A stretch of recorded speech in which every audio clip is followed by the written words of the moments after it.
안녕하세요, 휘입니다. 궁금한 게 있다고 하셔서 제가 영상을 찍으려고 네덜란드 코로나 상황 그런 거를 좀 궁금해 하시는 분들이 계신 것 같아서 이 영상을 찍어야겠다고 생각이 든 게 이제 어떤 구독자분께서 너무 고민이 많으시더라고요. 유학을 고민 중인데 네덜란드가 현재 안전한지 유학하기 괜찮은지 제가 만약 Q&A 같은 영상을 찍는다면 그것 먼저 다뤄보고 싶었어요. 그게 가장 좀 시급한 주제라고 생각을 해서 그래서 이렇게 근데 좀 이상하지 않나요? 제가 이게 지금 보시면 침대도 다르고 저 사실은 짜라란. 뭔가 익숙하지 않으신가요? 네, 저는 한국에 있습니다. 근데 온 지 얼마 안 됐어요. 그래서 당연히 뭘 하겠어요, 제가. 네, 저 지금 자가격리 중입니다. 아직 2주 안 되었고요. 22일 점심 이후에 자가격리가 해지된다고 하더라고요. 제가 뭐 아는 건 많이 없지만 코로나 상황에서 유학을 하면서 느낀 점 뭐 이런저런 얘기를 좀 드릴 수 있을 것 같아요. 원래는 제 브이로그 특성상 말을 안 하려고 했는데 이렇게 긴 내용은 뭐 자막으로 얘기할 순 없잖아요. 그래서 이렇게 영상을 만들었고요. 현재 네덜란드는 한 몇천 명 되는 걸로 알고 있어요. 확진자 수가. 경각심이 가장 심했을 때 그때가 이제 4월, 5월이었거든요. 그때보다 훨씬 지금 많은데도 조금 많이 그게 풀렸다고 해야 될까? 지금 여기 보여드리면은 여기 보시면 이렇게 4월 달이 이 정도 수였다면 이제 지금 10월 심했고 락다운 다시 시작해서 11월은 조금 이렇게 내려가는 것 같아요. 많이 찍었을 때가 10,000명. 네, 그래서 이렇게 심각하고요. 굉장히 많은 수의 확진자가 있고 덕분에 이제 마스크 끼는 사람들도 많고 마스크 꼈다고 해서 인종차별 한다던가 이런 일은 그닥 없어요. 저는 근데 로테르담에 있다가 왔기 때문에 참고로 로테르담에 정말 다양한 사람들이 살고 있어서 인종차별 같은 거는 거의 한 번도 없었어요. 근데 있긴 있었는데 4월, 5월 달이 가장 좀 심했을 때였잖아요. 제가 잠깐 밖에 나갔을 때 어린 꼬맹이가 한 중학생 돼 보이는 이제 흑인 남자애가 코로나라고 놀리면서 이제 막 피해가고 뭐 그런 건 있었는데 그런 귀여운 정도는 있었는데 거의 이제 한 길거리에서 반 정도가 마스크를 끼고 반이라도 어디예요. 원래 아예 안 꼈었으니까 길거리에서는. 암스테르담이나 헤이그는 어떤지 모르겠네요. 또 그런 곳은 더 많은 사람들이 마스크 끼고 지킬 것 지키는지 모르겠네요. 로테르담은 그랬고요. 솔직히 뭐 이렇다 저렇다 편견을 만들기 딱 좋은 말을 하고 싶진 않아요. 왜냐면 케바케니까. 근데 제가 느꼈을 때는 한 사람들의 반에서 아니면 60% 정도는 마스크를 꼈다. 그리고 학교에 시험 치르러 오는 학생들은 모두 마스크 끼고 거의 95% 정도는 마스크를 끼고 왔었고요. 아무튼 네, 그렇습니다. 뭐부터 말씀드려야 될지 몰라서 횡설수설 하는데 제 경험은 그냥 참고로만 이제 알아두셨으면 좋겠어요. 초반에 네덜란드 첫 확진자가 이탈리아에서 여행 끝나고 온 사람이 하필이면 페스티벌을 간 거예요. 이제 그때 시작되었죠. 그게 한 3월 초쯤이었던 것 같아요. 근데 그때까지만 해도 뭐 한국이 더 심했고 근데 3월 15일, 3월 중순에 학교가 이제 문을 닫기 시작해요. 오프라인을 닫기 시작해요. 온라인으로 진행을 시작하고 완전 혼돈의 시기였던 것 같아요. 학교도 이런 적이 처음이고 시스템적으로 준비된 게 하나도 없으니까 그렇게 이제 학교가 지금까지도 온라인으로 진행되고 있죠. 근데 제가 왜 그때 코로나 1차 락다운 때 한국을 안 갔는지에 대해서 말씀을 드리자면 저 같은 경우는 굳이 갈 필요가 없었어요. 왜냐면 첫 번째, 저희 하매도 한국인이었어요. 하매랑 단둘이 사는 학생 숙소였어요. 근데 그 친구랑 저랑 같이 조심해야 되는 상황이었는데 그 친구가 한국을 가겠다는 거예요. 그럼 그 집은 저 혼자 쓰잖아요. 그러니까 저만 완전 조심하면 그냥 그 집에 그냥 처박혀서 완전 조심만 하면 감염될 일이 없는 상황이었어요. 뭐 장 보러 나갈 땐 당연히 막 무장했죠. 마스크에다가 이제 막 손소독제 손에 들고. 그리고 또 이제 두 번째 이유는 오래 갈 거란 생각을 못 했어요. 이게 이렇게 장기전이 될 줄을 몰랐고. 세 번째, 곧 학생 숙소 계약이 끝나는 때였어요. 7월 말에 학생 숙소 계약이 끝나니까 그리고 저희 그 학생 숙소의 특징이 계약을 1년을 하잖아요. 6개월 혹은 1년을 하는데 중간에 그거를 끊지를 못해요. 뭐 합의 이런 게 아예 없어요. 대신에 학교를 그만둔 애들은 남은 금액을 안 받아요. 근데 학업은 계속 하는데 그냥 자리를 비우는 애들을 위해서는 절대 합의 따위 없습니다. 그래서 좀 돈이 아깝기도 했죠. 몇 개월 안 남았고 이거 뭐 오래 갈지 뭐 어떨지도 모르겠고 학교는 또 되게 애매하게 얘기했어요. 뭐 우리도 모른다. 뭐 다음 학년부터는 온라인으로 안 할 거야 아마 막 이런 식으로 계속 더 혼란스럽게 만들었던 것 같아요. 근데 자, 제가 지금 다시 왔잖아요, 한국에. 2차 락다운에 올 수 있었던 이유를 얘기할게요. 왜냐면 당연히 뭐 이게 올 수밖에 없는 상황이니까. 왜냐면 이제 점점 장기전되고 학교에서는 아마 이번 학년 내내 온라인으로 갈 것 같다라고 하고 뭐 집값 아끼고 생활비용 다 아낄 수 있고 뭐 그렇잖아요. 그래서 당연히 오고 싶었는데 올 수 있었던 이유를 얘기 드릴게요. 올 수 있었던 이유는 학교 측에서 드디어 확실하게 온라인 수업으로 계속 좀 오래 가겠다. 국제 학생들 중에 본인의 국가로 가서 수업을 온라인으로 듣는 게 안전하다고 판단되는 친구들은 가도 된다. 우리가 너네들의 거주 비자를 지켜놓고 있을게 라고 이제 얘기를 했어요. 그래서 모두가 자유롭게 갈 수 있는 상황이 되었고요. 본인의 국가로. 그리고 두 번째는 저희 집주인이 계약 해지를 허락해 줬어요. 이건 진짜 흔치 않은 일입니다, 여러분. 이거 제가 만난 집주인이 천사였어요, 천사. 물론 당연히 합의를 봤죠. 완전 막 지금 당장 나 나가겠다 막 이게 아니라 보증금을 안 받겠다고 했어요. 운이 좋았던 게 보증금이 한 달치 월세랑 같았어요. 제가 11월에 나갈 수 있게 해주면 11월치 월세, 뭐 물론 당연히 11월 초반까지는 그 집에 머무니까 어차피 내야 됐던 월세니까 11월 월세는 내가 내고 12월 월세인 것처럼 보증금을 안 받고 가겠다.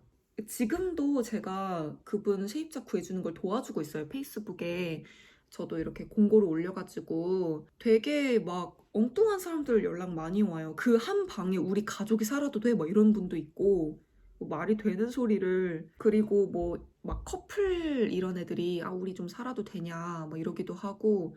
아직 못 구하신 것 같아요, 그 집주인분이.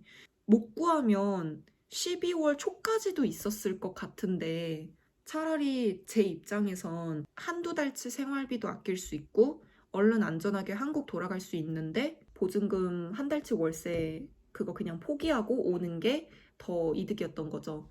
그리고 이제 뭐 세 번째 이유는 다들 아시잖아요. 뭐 저희 깜찍한 하매들 그냥 살으라면 살 수 있었을 거예요. 근데 문제는 그래도 뭐 매번 그 선을 간당간당하게 넘을락 말락 했는데 할로윈 때 넘겼어요. 할로윈 때 아주 선을 제대로. 그래서 와, 얘네는 진짜 노답이다. 아시다시피 네덜란드는 마약이 합법이니까 이 친구들 진짜 맨날 하거든요. 근데 그때 막 완전 업돼가지고 애들이 제 말은 하나도 안 들리는 거죠. 이제 심각하게. 아무튼 뭐 그런 사건도 곧 이제 브이로그로 나갈 건데 제가 이렇게 이제 일찍 남기는 이유는 하루하루 계속 이렇게 고민 때문에 좀 힘드신 분들도 계실까봐. 다른 곳들은 정보가 되게 많잖아요. 뭐 미국, 영국 이런 데는 찾아보면 브이로거들도 되게 많고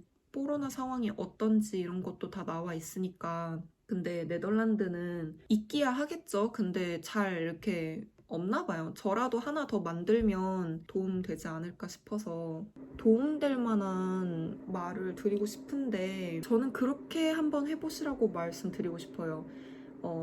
자신의 현실 상황을 계산해서 장점, 단점 리스트를 만들고 더 이익인 쪽을 선택해 보시는 게 나을 것 같아요. 단점이 있다면 그것도 해결 가능한 단점인지를 고려해 보시고 저 같은 경우는 진짜 그냥 종이에 써요. 눈앞에 시각적으로 보이게 그냥 씁니다. 이게 지금 제가 그때 한참 고민할 때 쓴 게 있는데 이렇게 보시면은 적었어요. 이게 이제 네덜란드에 있으면 좋은 점, 한국에 가면 좋은 점. 근데 제가 이렇게 다 체크했죠. 이게 이유가 커버가 되는 단점들이었어요. 한국에 돌아가는 게 훨씬 이득이 많았던 거죠. 이렇게. 그래서 그렇게 한번 해보시면 좀 더 뚜렷하게 눈에 보이실 거예요. 아, 가야 되겠다. 가야 될 이유랑 그리고 가지 말아야 될 이유가 더 명확하게 보일 거예요. 질문해주신 분께서는 장점으로 뭐 주변 여행이랑 외국 친구 만들기라고 하셨는데 현재 이런 코로나 상황에서는 좀 힘들다라고 말씀드리고 싶어요. 좀이 아니라 좀 많이. 학교에서도 해외여행을 금지는 아닌데 하지 말라고 권고하고 있고요. 솔직히 자꾸 코로나가 주인공인 이런 상황에서 유학의 재미를 충분히 만끽하는 건 어려운 게 사실이에요. 저는 이미 1학년 때 만난 외국인 친구들, 알바에서 만난 외국인 친구들, 에딘버러 어학연수 다닐 때 만났던 외국인 친구들 등등등 이미 좀 있었었고 1학년 생활은 코로나 없이 평범했기 때문에 좀 지금 다시 돌아가서도 막 그렇게 크게 고독하고 외롭고 뭐 이러진 않은데 그리고 저는 혼자 있는 걸 너무 좋아해요. 집순이에요, 집순이. 질문해주신 분이 커리어의 큰 장점이 될지 모르겠다 하셨는데 그건 제가 답변 드리기 힘들지만 저는 좀 그렇게 믿거든요. 적어도 인생이라는 긴 연장선에서 보았을 때 이런 색다른 경험, 귀여운 모험, 안 해본 거 해보는 것, 특히 해외에서 한번 생활해보기는 인생에서 큰 터닝 포인트가 될 수는 있다고 생각해요. 저는 많이 됐거든요. 엄청 많은 생각을 하게 돼요, 살면서. 그런 거는 되게 좋은 것 같아요. 그런 경험에서 나온 결과로 질문자님이 어떠한 삶을 살게 될지는 아무도 예측할 수 없어요. 정말 아무도 몰라요. 환상이 조금 있다고 하셨지만 그 유학 기회에 그 환상을 깨끗하게 치워버릴 수 있는 좋은 기회를 가질 수도 있다고 생각을 해요. 왜냐면 풀리지 않는 환상은 평생 후회로 남을 가능성이 크니까. 저도 이렇게 유학을 오기까지 입학 신청서를 넣기 3개월 전까지도 네덜란드 유학을 시작할지 몰랐고 몇 년 전 영어 하나도 모르다가 혼자 유럽 여행 다니다가 바르셀로나에서 만난 제 지금의 베프로 시작해서 에딘버러 어학연수까지 등등등 이 루트를 저는 상상도 못했어요. 상상도. 그래서 사람들이 그러잖아요. 인생은 진짜 정말 예측할 수 없고 모르는 거다. 유학은 언제나 추천드리는 편입니다. 그래서 이미 가고 싶은 마음이 저도 느껴질 정도예요. 그 이제 댓글에서 이미 느꼈어요. 아, 이분은 누가 말려도 갈 것 같은 느낌을 받았어요. 그러면은 만약 가신다고 하신다면 스튜디오 살기를 권장드릴게요. 물론 비싸고 하메들이랑 막 이렇게 부대끼면서 살 재미는 있겠지만 스튜디오에서 산다면 적어도 그 뽀로나 걱정은 정말 많이 덜 수 있을 거예요. 왜냐면 그 해외에 정말 그 이해하기 힘들 수준의 위생관념을 가진 외국인 친구들도 굉장히 많고요. 은근히 많고요. 근데 또 은근히 병적으로 깨끗한 애들도 있어요. 너무 다 그렇다고 생각하시진 마시고요. 그리고 아직 모르는 거예요. 왜냐면 지금이 2020년이잖아요? 그 입학 신청 시작하는 게 제가 알기로 매년 1, 2월쯤부터 시작하는 걸로 알고 있거든요. 그래서 2, 3월에 신청서 받고 그리고 새 학년은 9월에 시작하잖아요. 정말 희망하는 거지만 뽀로나가 내년 9월에는 끝나 있을 수도 있잖아요. 그렇다면 무난하게 평범한 유학 생활을 하실 수 있겠죠. 하나 더 말씀드리자면 저희 학교 같은 경우는 특별히 새내기들만을 위해서 오프라인 수업을 하나 주는데 다른 학교는 어떤지 모르겠어요. 학교마다 다르고 학과마다 달라요. 학과가 온라인으로만 진행될 수 없는 거다. 그러면 오프라인이 있습니다. 저 아는 이제 동생들이 예술학교를 다니고 있거든요. 그 친구들은 학교를 가요. 온라인으로 대체할 수 있는 거는 온라인으로 최대한 대체를 하고 실습 같은 거 필요한 수업들은 학교 가서 하고 있는 걸로 제가 듣기로 이제 그 친구들이 말해준 건데 뭐 그 친구들의 선생님이 걸렸다든지 그 친구들의 친구가 걸렸다든지 코로나와 접촉할 수 있는 위험이 더 크죠, 사실은. 그래서 또 마냥 좋다고만 할 수는 없고요. 위험하니까. 외국인 친구라는 키워드에 관련해서인데 네덜란드에서 외국인 친구 사귀는 게 쉽지는 않으면서 또 엄청 어렵지도 않아요. 어렵다고 하는 이유를 말씀드리자면 더치어 때문이에요. 지들끼리 편하게 더치어로 말하면서 놀 수 있는데 나 하나 때문에 영어로 쓸 때 그 내가 느끼는 불편함과 걔네가 느끼는 그 불편함이 결코 우리를 더 가까이 만들어주지 못하게 해요. 근데 이런 문제로 인해서 오히려 다른 더치가 아닌 외국인 친구들과 쉽게 친해질 수는 있어요. 또 그럴 수도 있죠. 한국인이 한국인끼리 모이듯이 편해서 걔네도 뭐 스페인은 스페인 애들끼리 이렇게 모일 수도 있는 거죠. 근데 이제 네덜란드인들 중에 아시아 문화에 관심 있는 그 친구들을 개개인으로 한 명씩 베프처럼 만나기는 참 좋아요. 거기에 뭐 K-드라마 아니면 뭐 아시아 문화에 관심이 많더라고요. 아시아 음식도 좋아하고 문화도 좋아하고 K-팝 뭐 이런 거 K-드라마도 저도 오글거려서 안 보는 거를 막 재밌다 재밌다 하면서 막 보고 너 그거 막 아냐고 뭐 나도 모르는데 아무튼 그런 친구들을 개개인으로 만나시면 굉장히 가까워질 수 있다고 생각해요. 그리고 저는 정말 운이 좋았다고 생각을 하는 게 저희 학과 특성상 아시아 문화에 푹 빠진 친구들이 많아서 처음 입학했을 때 관심이 엄청 많았어요, 저한테. 왜냐면 제가 유일한 한국인이었거든요. 그리고 네덜란드인들 은근히 사람에 대한 마음이 순수한 것 같아요.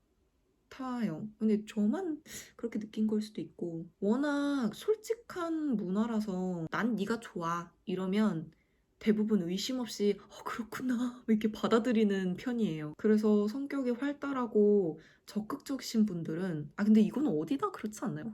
성격이 활달하고 적극적이면 친구 잘 사귀죠. 근데 아무튼 이런 분들은 정말 걱정 없이 네덜란드 친구 사귀는 게 그렇게 어렵진 않을 것 같아요. 하지만 현재 코로나가 가로막고 있기 때문에 저도 뭐라 확답을 드리기가 좀 힘들고요. 다행인 건 입학 신청 기간이 내년부터니까 고민해 보시길. 혹시 궁금한 점이 이렇게 있으시면 좀 알려주시고요. 뭐 그런 것들 궁금하시면 예를 들어서 네덜란드 유학 장단점이나 특징, 유학 업체 없이 네덜란드 입학 신청하기 다 제가 겪은 일들이니까 제 경험을 얘기 나눌 수는 있을 것 같아요. 아무튼 또 궁금한 게 있으시면 말씀해 주시고요. 코로나가 심각하다고 생각 안 하는 사람들이 굉장히 많다는 것만 아시고요. 평범한 유학은 어렵다 라고 말씀드리고 싶어요. 브이로그는 계속 업로드 될 거고요. 재밌게 보셨으면 좋겠네요. 오늘은 여기까지 하고 도움이 되셨기를 바래요. 안녕.